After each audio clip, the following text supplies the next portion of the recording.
नमस्कार, श्री स्वामी समर्थ. स्वागत आहे तुमचे सर्वांचे माझ्या यूट्यूब चॅनलमध्ये. चला तर मग आजच्या नवीन व्हिडिओला आपण सुरुवात करूया. अधिक महिन्यामध्ये विवाहित महिलांनी जोडवी बदलावी, पण का बदलावी? ती कोणत्या दिवशी बदलावी? यामागे फक्त परंपरा आहे की एखादं खोल आध्यात्मिक कारणही दडलंय? आणि चुकीच्या वेळी जोडवी बदलल्यास काय मानलं जातं?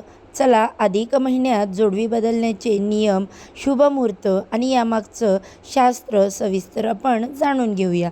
सध्या सुरू आहे धोंड्याचा महिना, जो अधिक मास म्हणून ओळखला जातो. प्रत्येक भागानुसार या महिन्याला वेगळं महत्त्व आहे आणि हा महिना आध्यात्मिक आणि धार्मिक कार्यासाठी अत्यंत शुभ मानला जातो. जावयाला वाण देणं किंवा आईची ओटी भरण्यासारखे कार्य अधिक महिन्यात केले जातात.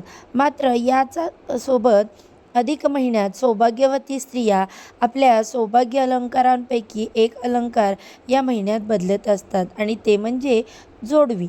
मग अधिक मास या महिन्यात सौभाग्यवती महिला जोडवी का बदलतात? तर अधिक महिन्यात सुवासिनी महिला आपली जोडवी बदलतात कारण लग्न झालं की स्त्रीच्या सौंदर्यात भर पडते ती सौभाग्य अलंकारांची, ज्यात मंगळसूत्र, चुडा, कपाळावरती कुंकू आणि पायातील जोडवी. यामुळे जोडवी म्हणजे काय? तर जोडवी म्हणजे जोडी.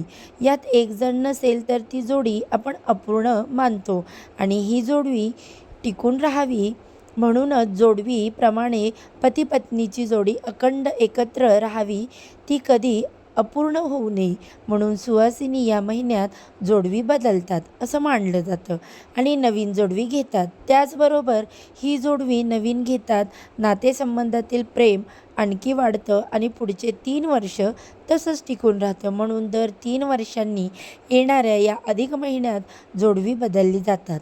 आता हे झालं धार्मिक कारण, पण यामागे शास्त्रीय कारण काय आहे? तर नववधूच्या अंगावर पहिला दागिना चढतो तो म्हणजे पायातील जोडवी. आता हा एक सौभाग्य अलंकार आहे. आजकालच्या फॅशनच्या युगात तर तो खूपच लोकप्रिय झाला आहे. जोडवी अंगठ्या शेजारील बोटात घातली जातात. शास्त्रीय कारण आहे, अंगठ्या शेजारील बोटामधली नस आणि स्त्रीचं गर्भाशय याचा थेट संबंध असतो, म्हणून अंगठ्या शेजारी बोटात जोडवी घातली जातात. या बोटात जोडवी घातल्यामुळे रक्तदाब संतुलित राहतो आणि महिलांची गर्भाशय नियंत्रण राहते. जोडवी ही खरं तर ॲक्युपंक्चरचं काम करते, मात्र ही जोडवी चांदीचीच असावी. पण का? तर जोडवी चांदीचीच घातली जातात. चांदी हा धातू ऊर्जावाहक आहे. ऊर्जा जमिनीला टेकल्यामुळे जमिनीतील ऊर्जा शरीरात प्रवेश करते, त्यामुळे दोन्ही पायातील जोडवी शरीरात ऊर्जेचा समतोल राखण्यास मदत करतात. आता दर 3 वर्षांनी येणाऱ्या अधिकच्या महिन्यामध्ये मुलीने आईला किंवा सासूने सुनेला किंवा सुनेने सासूला जोडवी भेट स्वरूपात नक्की द्यावं असं सुद्धा म्हटलं जातं. आता तुम्ही कधी आईला किंवा सासूला अधिक महिन्यात जोडवी भेट स्वरूपात दिली का? मला नक्की कमेंटमध्ये सांगा. अधिक मासात जोडवी बदलण्याचे नियम काय? तर पुरुषोत्तम मास म्हणजे अधिक मास हा अत्यंत पवित्र आणि पुण्यदायी महिना मानला जातो. या काळात पूजा, जप, दान आणि आत्मशुद्धीचं विशेष महत्त्व दिलं जातं. त्यामुळे अनेक विवाहित महिला या महिन्यात जोडवी बदलण्याची परंपरासुद्धा पार पाडतात. काही भागात या प्रथा पाडल्या जातात कारण जोडवी ही स्त्रीच्या सौभाग्याचे प्रतीक आहे. अधिक महिन्यात नवीन जोडवी चांदीची जोडवी धारण केल्याने वैवाहिक जीवनात सुख, समृद्धी आणि सकारात्मक ऊर्जा वाढते, अशी धार्मिक श्रद्धा आहे. आता अधिक मासात ही जोडवी का बदलावी? तर नकारात्मकता दूर करण्यासाठी. कशी? तर जुनी तुटलेली किंवा खराब झालेली जोडवी नकारात्मक ऊर्जा दर्शवते अशी मान्यता आहे. मग अधिक मास हा शुद्धीकरणाचा काळ मानला जातो. या महिन्यात नवीन जोडवी घालणं शुभ मानलं जातं. तसेच जोडवी ही विवाहित स्त्रियेचे मंगलसूचक अलंकारापैकी एक आहे. अधिक महिन्यात नवीन जोडवी घातल्याने पतीचे आयुष्य, वैवाहिक सुख आणि घरातील समृद्धी अधिक पटीने वाढते अशी श्रद्धा आहे. शिवाय अधिक मास भगवान श्रीहरी विष्णूंना समर्पित असल्यामुळे या काळात केलेले धार्मिक कार्य अधिक फलदायी मानले जाते. जोडवी बदलताना विष्णू मंत्र किंवा लक्ष्मी मंत्र म्हणण्याची प्रथा काही ठिकाणी आहे.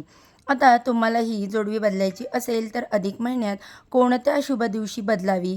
तर जोडवी बदलण्यासाठी गुरुवार, शुक्रवार, पौर्णिमा, एकादशी, हे विशेष शुभ दिवस मानले जातात. शक्यतो मंगळवारी किंवा शनिवारी किंवा अमावस्येला चांदीची वस्तू किंवा कोणतीही खरेदी टाळावी असे सांगितले जाते. अधिक महिन्यात तुम्ही जोडवी बदलायची असेल तुम्हाला आणि ती नवीन जोडवी तुम्हाला परिधान करायची असेल तर शुभ दिवसावर सकाळी स्नान करून घरातील देवांची पूजा करावी. त्यानंतर त्या जोडवीला हळद कुंकू लावून नंतर ती जोडवी परिधान करावी. जोडवी परिधान करताना आपण पुढील मंत्राचा जप करू शकतो, जसे की ओम नमो भगवते वासुदेवाय नमः किंवा शुभम करोती कल्याणम आरोग्यम धनसंपदा या दोनपैकी कोणत्याही एका मंत्राचा जप तुम्ही करू शकता आणि ही जोडवी परिधान करावी. आता जुन्या जोडवीचं काय करावं, तर काही ठिकाणी ही जोडवी दान करण्याची प्रथा आहे किंवा आपण ही सोनाराला एक्सचेंजमध्ये द्यावी. यंदा अधिक मासात जोडवी बदलण्याचा शुभमुहूर्त काय असेल, तर अधिक मास 17 मे रोजी सुरू झाला आहे आणि तो 13 जूनपर्यंत असणार. अधिक मास सांगितल्याप्रमाणे शुक्रवार, गुरुवार, एकादशी आणि अधिक मासाच्या पौर्णिमेच्या दिवशी जोडवी बदलणं शुभ मानलं जातं. तर ही जोडवी अधिक महिन्यात विवाहित महिलांनी जोडवी बदलण्याची मागची धार्मिक परंपरा, शुभ मुहूर्त आणि आध्यात्मिक महत्त्वाची सविस्तर माहिती तुम्हीसुद्धा अधिक महिन्यात हा छोटासा पण शुभ मानला जाणारा विधी करतात का? तुमच्या भागात अधिक महिन्यासंबंधी आणि जोडवी बदलण्यासंबंधी आणखी काही विशेष प्रथा आणि परंपरा असतील तर कमेंटमध्ये मला नक्की शेअर करा. तुमचं मत मला कमेंटमध्ये नक्की सांगा आणि अशाच धार्मिक, वास्तू आणि ज्योतिषविषयक माहितीसाठी माझ्या चॅनेलला अजूनही सबस्क्राईब केलं नसेल तर सबस्क्राईब करा आणि असे छान छान नवनवीन व्हिडिओ पाहण्यासाठी बेल आयकॉनला देखील प्रेस करा. चला तर मग आजच्या व्हिडिओचा मी इथेच एंड करते. उद्या आणि अशाच छानशा माहितीसोबत पुन्हा नव्याने भेटू. सर्वांना श्री स्वामी समर्थ. ओम नमो भगवते वासुदेवाय नमः.